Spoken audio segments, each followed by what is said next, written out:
Good morning. So many choices. So what do? Right? Stick with stocks that you're comfortable with. You guys familiar with QQQ yet? Yeah, you are. You heard of a company called IBM? Sure you do, right? There's two choices so far this morning, right? So let me show you what's up. There's a lot, but a lot like I've been talking about for the last forever. That's why you don't need scanners, right? Spitting out ideas. How many ideas you possibly could trade? You're just a human being. You need one. You really need one idea a day to make it as a trader. Again, think about what you're doing, who you are, what you're trying to accomplish. If this is your job and you're trying to make money every day, you need one good trade on one good stock. And for all I know, or for all you know, it could be Hertz for the last 5 days. Fantastic trading in Hertz. Days pay over and over and over and over again. Maybe you chose Palantir. I'm a fan of the Qs, obviously with the daily options, it's been a great trade. And, here you go. So if you just woke up like me around 7:30, little disappointed that we already had this move, right? Here's the move. This is from 5:28 in the morning, ripping. And then tell you a little brief story about my nephew, 16 years old. Started looking into the market. I love him. Everything I get into, he gets into. It's like he's my son, my second son. I got into all these collectibles. He loves collectibles. I got into silver coins. Next thing you know, he loves silver coins. He knows I'm a trader. He starts looking into trading. I talked to him about VWAP. And I told him, if you're going to learn anything about trading, I'm going to help you right now. There's nothing else you need to know except VWAP. Boom. The kid's into it. The kid's into it. And he's watching VWAP. He's watching VWAP videos. He's doing due diligence, right? He's looking at everything he could possibly find. He goes to every website looking for VWAP videos, VWAP seminars, searching the internet for anything he could find, reading whatever he can. We're sitting there at a basketball game. And he says to me, he's like, so I've been following the VWAP. He's like, I heard there's something called anchored VWAP. I'm like, all right, don't go to anchored VWAP yet. Go ahead, talk to me what you're saying. He's like, what I've noticed is if a stock breaks over the VWAP and then comes back to test the VWAP and holds the VWAP, I should buy the stock. And then if it breaks back below the VWAP, that's where I should sell it. Very good. Very good. Incredible. You're on your way, son. You're on your way, kid. And that's it. That's the trade. So right here, you woke up in the morning. Let me get rid of some of these red lines because that was from yesterday. You woke up and you said, damn, I really wish I would have woke up at 5:30 in the morning because there's the VWAP break.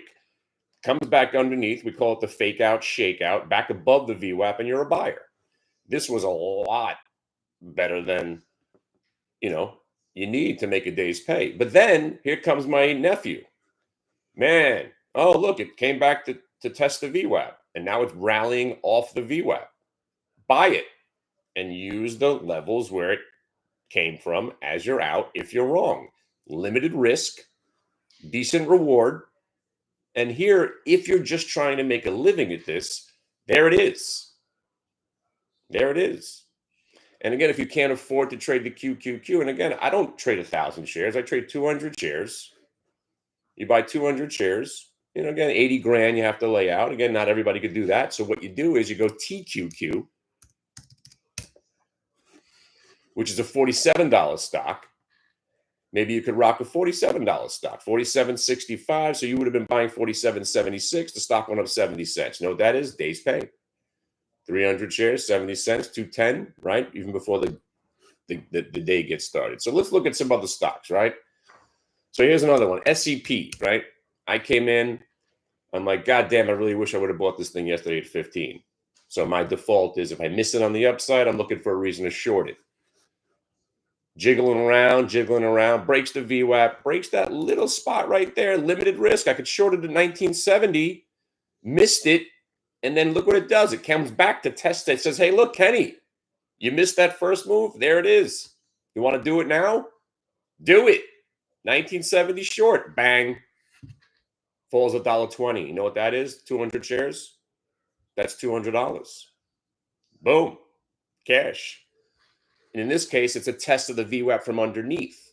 And it's also confirming that the weakness, because it's not above the VWAP, breaks down, rebounds right to the same price that you wanted to do it before.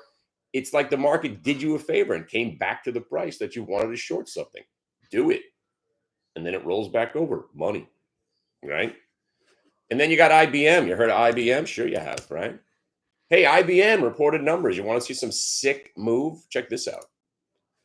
Knee-jerk reaction was up to 260 and a half, and then it breaks the VWAP at 245 and plummets another 15 points. You think there's going to be action in IBM with a 30-point range in the pre-market? Sorry, the aftermarket. So you walk in and you say, oh, maybe I should be looking at IBM. Maybe you should, right?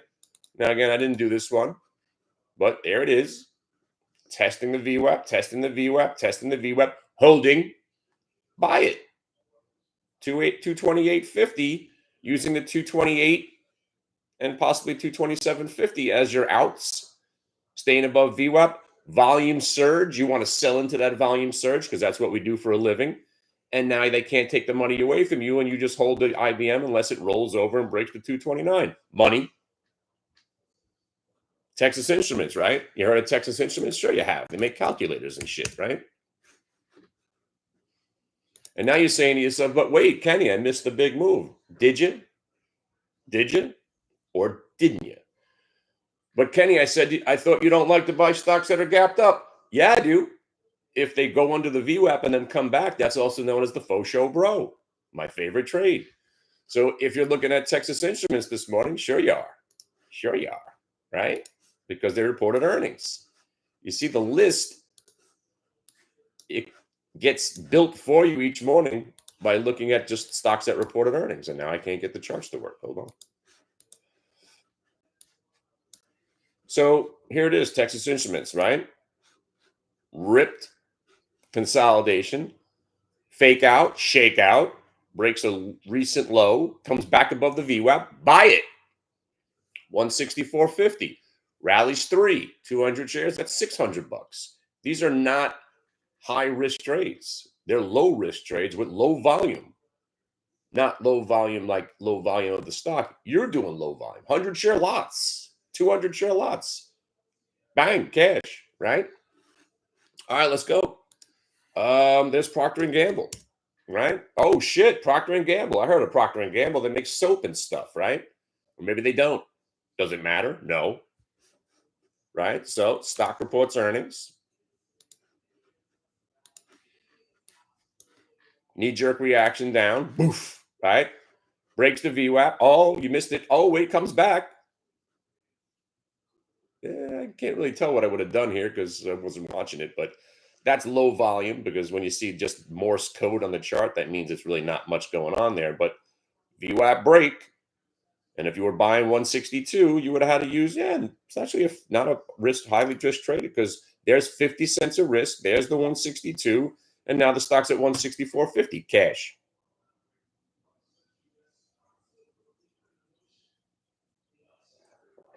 Also, now I don't want to distract anybody with my overall idea about the entire market. I think the selling is done. We'll get some volatility, right? And if you don't, you should be angry. Again, I'm still angry about everything that's ever happened. Maybe I'm the only one that's holding grudges, right? I'm still pissed that nobody got arrested in 08 and 09. Blatant, awful manipulation of our entire capitalistic system by Moody's, S&P, the banks. They're all complicit. And the system was burning down. But no, we had to come to the rescue. Wouldn't it have been great if the whole system would have burnt down and all of those people would have went to jail? We would have got rid of S&Ps. We would have got rid of Moody's, carted these fucking people off to jail because we know what they did. They created products that they forced down the throats of Americans, and they took down the country of Iceland. I don't know if you remember that. They almost destroyed capitalism. So our country had to bail them out and had to borrow money from China to bail out our banking system. We should have let it burn. We would have made it better the second time around. All those people would have been in jail, and not white collar jail. Pound you in the ass prison by Bubba jail, right? Think about me going to jail. I'd be somebody's bitch in 15 minutes, right? That's the kind of jail they all should have went to. But no, they cart off Martha Stewart for the stock that she bought. That's who went to jail. That she was the scapegoat for the entire thing. So here we are where Trump basically is manipulating the market, or worse, just doing dumb shit and then not doing the dumb shit. The market applauds it and people are like, oh, genius. But at the same time, you should be pissed. And first of all, he should have stuck to his guns. If this is what the genius, right? If this is what the genius, right, which hasn't done anything, right? There's no deals being made. Nothing was done. All he did was say, oh my God, I'm fucking up everything. I better not do this. Amazing that he admitted that. He wouldn't admit that he made a mistake here. But that's regardless. You should be pissed. You should be. Rational people are, right? But again, doesn't matter. It doesn't matter. It's happened. And now we're get through this too, because the market always gets through everything.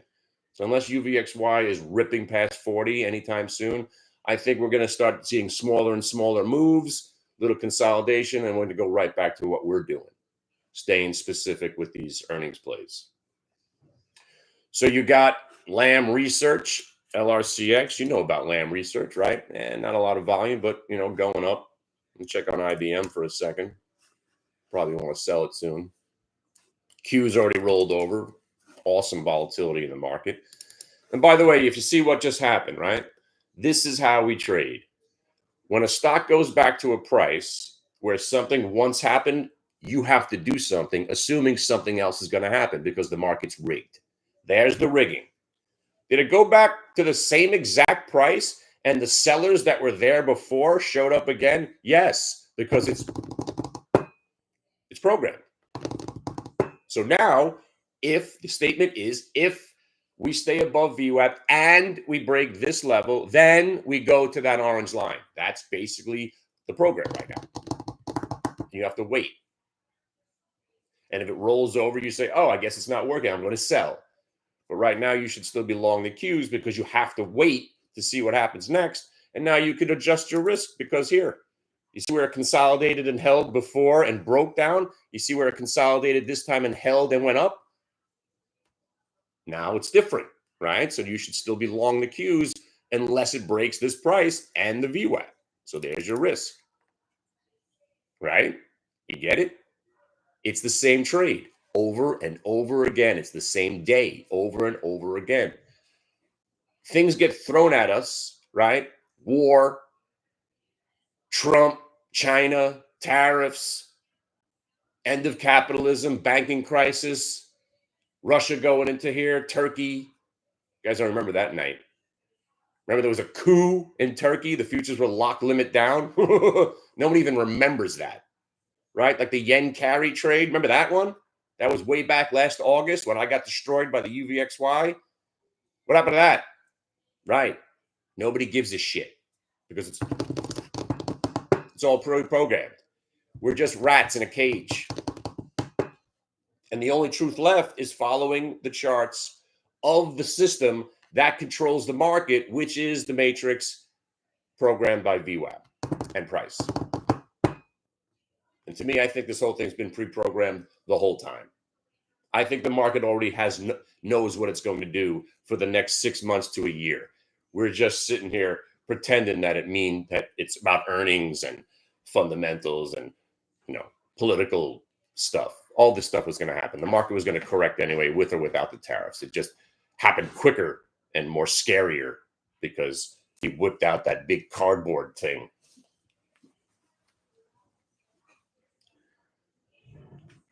So here we are. I got a couple other ones for you. Viking Pharmaceuticals. Again, pharmaceutical stock, they don't care about earnings, but now that the earnings are out of the way, you might want to keep an eye on Viking. Don't forget about our pal Hertz, still in play. I liked it so much, I was actually entertaining the idea of doing a call spread. Didn't do it, not going to do it. Obviously, the one stock that I bought is probably going to go to zero now because every stock that I buy to hold goes to zero. I probably just destroyed this company.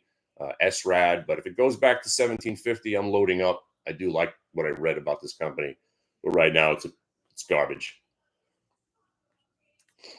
What else was there? There was Texas Instruments, IBM. Some of the crazier ones. Oh, Cybercock is back on the list today. If you guys know Cybercock, it's a long story why I call it Cybercock, but it's in play. Earnings came out. CYH, you might want to keep an eye on that. All right, I'm going to go and look for some other things to do. I hate to admit it, but the Trump stock has been pretty good since it went back under 20. There's always been buyers under 20 on this stock. You know what stock's been rocking? Remember Summit? Yeah, Summit. It's back, and it almost went back to all-time highs. Talk about faux show, bro. We were in this stock from back when here, and we bought more into that move. We wound up taking a good trade and turning into a shitty trade. And look at that, 9 months later. You see how it went? Just had to break those recent lows, then the big move happened. That's the fake out, shake out, breakout. It's the market doesn't want you on it. It's like a bucking bronco, wants you out before the big move. That's it. That's why you don't sell all at one price. Faux show, bro, is important, and there you go. And then, of course, there's Palantir, right? And like, come on, guys. You know this stock's going to 250, then 500, then 1,000, right? You know it. So every dip in this stock has been a buy for the last 2 years. What's changed? Nothing, right? So here, you got yourself fake out, shake out, VWAP break. No one's awake here. Pulls back, VWAP break, multi-day VWAP break. You know what that is? That's a 1 minute multi-day VWAP reversal. Heard those trades work out. Palantir have been great to trade. So, yeah.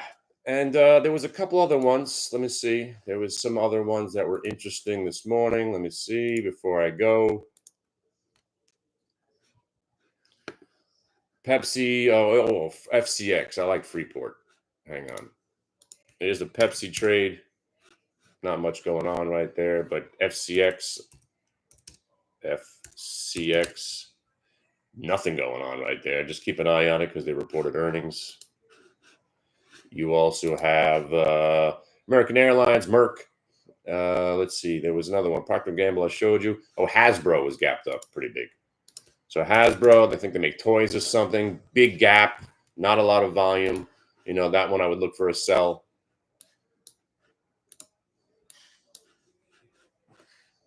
$56.20. What's this price right there? That's 50. And yeah, that could be the trade right there. Breaks $56.20. You're looking for it to retrace back to 55. So keep an eye on that. Doesn't look like there's much volume. Hasbro up 4 on 70,000 shares. But again, remember, all this stuff changes at the open. I didn't expect Tesla to sell off yesterday. Let me just show you that chart, right? The market was so super bullish all pre-market that I almost got convinced that we weren't going to have a fade. And of course we did. I mean, and it was awesome, but nothing was better than buying that dip yesterday. So here's Tesla today. Faux show, bro, VWAP break. Obviously, I'm a big fan of Tesla at these levels. Always have been, and I always will be. There's the fake out, shake out, and we probably should be long Tesla right now because it just went green. It's already up $1. But here's yesterday, right? And this is why you could have a plan, but your plan ain't worth shit because you're going to do what the market tells you to do. It's great when your plan gets validated by VWAP and price. So I went from saying, I'm not going to short Tesla today. I'm not even playing the fade. Oh, wait, it's breaking VWAP, and it's breaking those levels where I probably have to short it. And I did. And it went down quickly $2. And then it went down another 2, and then another 5. And I was covering over here because I was kind of surprised that the trade even worked. I thought they were going to just dip it and rip it. But inevitably, they did. And that's where we made the real money. Fake out, shake out. See that little red line? That's me. 247.50. I nibbled. I bought more when it broke here. Here's the jiggle. But here's my nephew. Hey, Kenny, if a stock breaks over the VWAP and then tests it from on top and then starts to go, I should buy it, right? And then use VWAP as my out? Yes. Yes, you should. There it is. So at 249.75, you're in, and now you're only looking at a 75-point risk to maybe $1.50, and it rips back to the highs of the day where you had some jiggling and shuffling and the trade was over for me. And then look, you actually had a chance to short it there, VWAP pullback, but then fake out, shake out, break out again. If you missed it the first time, there it is again, fakes it out, shakes it out, back above the VWAP. It's the same exact trade, the same exact day. It's the same trade every day, all the time. You get it? You probably don't get it. Maybe you do. Hopefully you do. That's why I do this every day, to make sure you do get it. And if you're now looking at the Qs, right? Oh, shit. Good thing you didn't sell all at one price, right? Oh, but Kenny, it was pulling back. Okay, it was pulling back. Did it break down? The answer was no. So you don't sell. And now you're still in it. Now you sell some as it approaches 456. Sold to you. 456. Now you raise your stop to that price. No, you know what? You raise your stop to 450. You raise your stop to this little weird candle. That's the 455. So now you stay long the Qs unless they go back under 455 or they're hitting 457.67. How you doing? Right? It's the same trade every day. If it works, I stay in it. I sell a little bit here, raise my stop. If it doesn't work, I sell it. I sell some of it here. If it breaks here, I sell the rest. It's the same trade every day. Every day. The names change. And then I'm sure 20 minutes from now, there'll be some weird biotech stock that starts ripping, like BCTX, right? You want to trade dumb stocks like BCTX? Well, you better do it with VWAP because you had a real nice time with it on the upside. But if you let it break the VWAP and the prior day VWAP and you're still in it, you're a loser and you're getting crushed. But if you use VWAP, look how clear cut this was. The support that held before was the prior day VWAP. 1 minute multi-day VWAP break and you're still long the stock, you're obviously doing this wrong. If this was shortable, this was a beautiful short. But now wait, there's more. Maybe this thing comes back later. If these patterns turn out to be a fake out and a shakeout, it breaks back above the 920. Chances are you're going to rip back to 12 bucks. Any trade you want to do, any trade you want to take, any stock, any day, as long as you understand chart pattern recognition, because I am the universe's #1 pattern recognition trader. The universe's in this verse and any other verse, and I know more than any NASA scientist there is. So chart pattern recognition meets price action, meets VWAP. You can't be stopped. All right. I'll see you guys in the room. Latris on the Menjay.